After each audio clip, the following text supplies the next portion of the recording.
जय श्री महाकाल दोस्तों, आज हम बात करेंगे क्षेत्रपाल के बारे में। क्षेत्रपाल कौन होते हैं, इसकी पूजा करना क्यों ज़रूरी है। बहुत कम लोग जानते हैं कि क्षेत्रपाल कौन होते हैं। जब बात वास्तुशास्त्र की जाती है, वास्तु पूजा की जाती है, जब हम किसी क्षेत्र में अपना घर लेते हैं या मकान या ज़मीन लेते हैं तो क्षेत्रपाल का एक विशेष महत्व आता है। भारत के ग्रामीण क्षेत्रों में आज भी आपको क्षेत्रपाल के मंदिर मिल जाएंगे। खासकर राजस्थान और उत्तराखंड में क्षेत्रपाल के कई मंदिर मिलेंगे। तो आज बात कर रहे हैं क्षेत्रपाल के बारे में। तो चलिए इसके विस्तार में कुछ समझें। क्षेत्रपाल क्षेत्र के विशेष देवता होते हैं जिनके अधीन उस क्षेत्र की आत्माएं रहती हैं। भारत के अधिकतर लोगों या अधिकतर गांवों में क्षेत्रपाल के भैरवनाथ या खेड़ापति या हनुमान जी, सीता माई, काली माई, शीतला माई आदि नामों से भी मंदिर होते हैं। यह सब ग्राम देवता होते हैं और ये सभी के अलग अलग कार्य माने गए हैं। क्षेत्रपाल भी भगवान भैरवनाथ की तरह दिखाई देते हैं। संभवतः इसलिए बहुत से लोग क्षेत्रपाल को काल भैरव का एक रूप मानते हैं।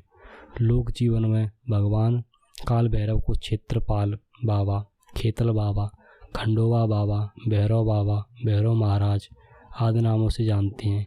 कुछ लोग इनको चामड़ माता या चामुंडा देवी या कुल देवी या कुल देवता के नाम से भी जानते हैं, क्योंकि ये क्षेत्र के स्वामी होते हैं, क्षेत्र के देवता होते हैं। इसीलिए जो किसान व्यक्ति होते हैं वो इनकी पूजा करते हैं और उनके दादा भी करते हैं तो बच्चे भी करते हैं, तो ये कुल देवता या कुल देवी बन जाते हैं। क्षेत्रपाल को खेतपाल भी कहा जाता है। खेतपाल जो कि खेत का स्वामी है, दक्षिण भारत में एक देवता है जो मूल रूप से लोगों के खेत की रक्षा करता है। यह खेत तथा गांव की सरहदों का छोटा देवता है। मान्यता अनुसार यह बहुत ही दयालु देवता है।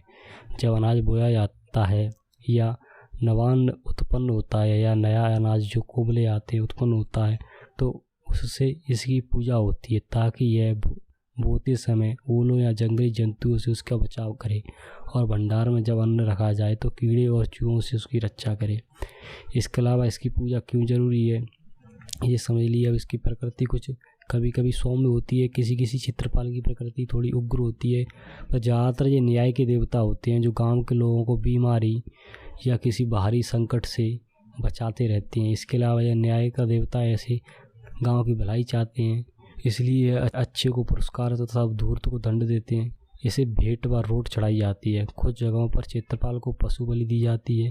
क्षेत्रपाल के लिए गाँव में या वास्तु पूजा में विशेष समय दिया जाता है। इसे कहते हैं कि आप जिस क्षेत्र में रहने जा रहे हैं उस क्षेत्र का एक अलग ही क्षेत्रपाल रहता है, अतः वहाँ रहने से पहले उसकी पूजा करके उसकी अनुमति से रहा जाए तो किसी भी प्रकार का कोई संकट नहीं आता। आपने कभी कभी देखा होगा कि आपने कोई प्रॉपर्टी या ज़मीन ली और आपको वो प्रॉपर्टी ज़मीन फली नहीं, तो आपने शायद उस क्षेत्र के क्षेत्रपाल को नहीं मनाया हो या आपसे वो क्षेत्रपाल नहीं प्रसन्न हुआ हो, तो यह भी एक रीज़न हो सकता है। अगर आपको हमारी ये वीडियो पसंद आ रही है तो लाइक करें, चैनल पर नए हैं तो सब्सक्राइब करें, दोस्तों के साथ शेयर करें। अगर क्षेत्रपाल से संबंधित कोई भी समस्या रह गई है या बताने में असमर्थ रह गए हैं तो कृपया कमेंट में हमें बताएं।